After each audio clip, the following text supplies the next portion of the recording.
স্কুলের সামনে অবৈধ পার্কিং, স্তূপ করে রাখা নির্মাণ সামগ্রীর কারণে পড়ুয়াদের স্কুলে যাতায়াতের ক্ষেত্রে অসুবিধা সৃষ্টি। প্রতিবাদে সখীচরণ বিদ্যানিকেতন দ্বাদশ স্কুলের প্রাথমিক বিভাগের পড়ুয়ারা পথ অবরোধ করল।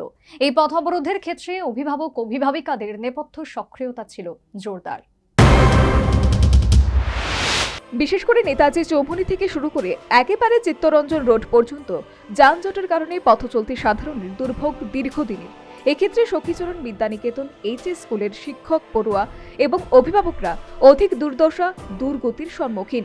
যত্রতত্র অবৈধ পার্কিং, বর্জি মাফিক নির্মাণ সামগ্রী স্তূপ করে রাখার কারণে স্কুল পড়ুয়াদের স্কুলে যাতায়াতের ব্যাপারে দুর্ভোগ দুর্দশা নিত্যদিনের। এরই প্রতিবাদে বৃহস্পতিবার সকালে এই সখীচরণ বিদ্যানিকেতন এইচএস স্কুলের প্রাথমিক বিভাগের পড়ুয়ারা তাদের স্কুলের সামনে পথ অবরোধ করল। তবে যেহেতু পড়ুয়ারা সব কচিকাঁচা, ফলে এই পথ অবরোধের ক্ষেত্রে যে অভিভাবক অভিভাবিকাদের নেপথ্য সক্রিয়তা ছিল জোরদার তা বলাই বাহুল্য।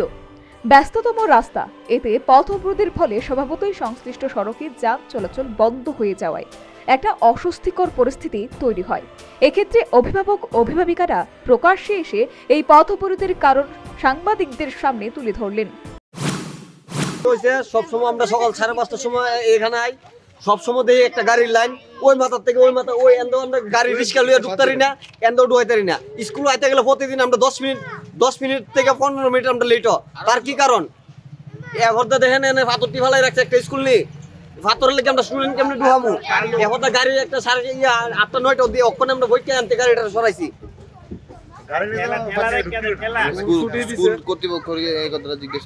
স্কুল কর্তৃপক্ষ আমরা লই করছে এবং আমরা স্কুল কর্তৃপক্ষ লই করছি।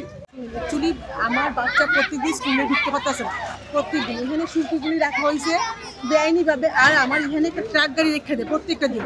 বাচ্চা আমরা ওই দিক দিয়ে ঘুরে ঘুরে আইতে লাগি, হ্যাঁ। আর ওই দেখেন সিমেন্ট এনে ফেলে রেখে বাচ্চার নাম তো লেগে স্লিপ কেটে পড়ে যাবে। কতদিন ধরে হইতে সমস্যাটা চলছে? বহুদিন যাবো চলছে না। হ্যাঁ, এটা তো 1 মাস যাবো চলছে। ট্রাফিক এর আগেও ট্রাফিক কিচ্ছু কথা কিচ্ছু করে তো এর আগে কি আপনারা কোন ধরনের কমপ্লেইন? হ্যাঁ, এর আগে কমপ্লেইন করা হয়েছে, কোনো কিছু এটার কোনো মানে গাড়ি দিয়ে কি সামনের গেটটা আপনাদের বন্ধ হবে? হ্যাঁ হ্যাঁ, বন্ধ থাকে, একদম পুরো বন্ধ থাকে অবস্থা। মানে থানাতে কমপ্লেইন করছেন গাড়িগুলো? হয়, এর আগে আমাদের দুপুরের বাচ্চারাও এরকম করছিল। 1-2 দিন ভালো আসলো, ট্রাফিক 1-2 দিন আসলো, 2 দিন পর থেকে আবার সিম। স্কুলের সীমানা ছাইরা করো, তোমরা ব্যবসা করতে না করছো, ব্যস্ততম রুট, তুমি পুরো রুট ইউজ করো, কিন্তু স্কুলের সীমানা তোমরা কিছু রাখতে পারছো না। কোনো ঠেলা না, কোনো গাড়ি না, কোনো বালু না, কোনো চিপস না। স্কুলের তো একটা নিয়ম শৃঙ্খলা আছে, তো ওই নিয়ম শৃঙ্খলা বাদ দিয়ে এটা তোমরা আইন ভঙ্গ করে তোমরা এটা রাখতেছো। গভর্নমেন্ট তো কোনো কিছু মানে দেখতেছে এটা মানে এই স্কুলের বিরুদ্ধে মানে কোনো অ্যাকশন নিতেছে না। বহুদিন আমরা অনেক দিন ধরে দেখতেছি, আমরা আমার বাচ্চা পরে থেকে আমি দেখতেছি এরকম। খবর পেয়ে ঘটনাস্থলে ছুটে আসে পুলিশ।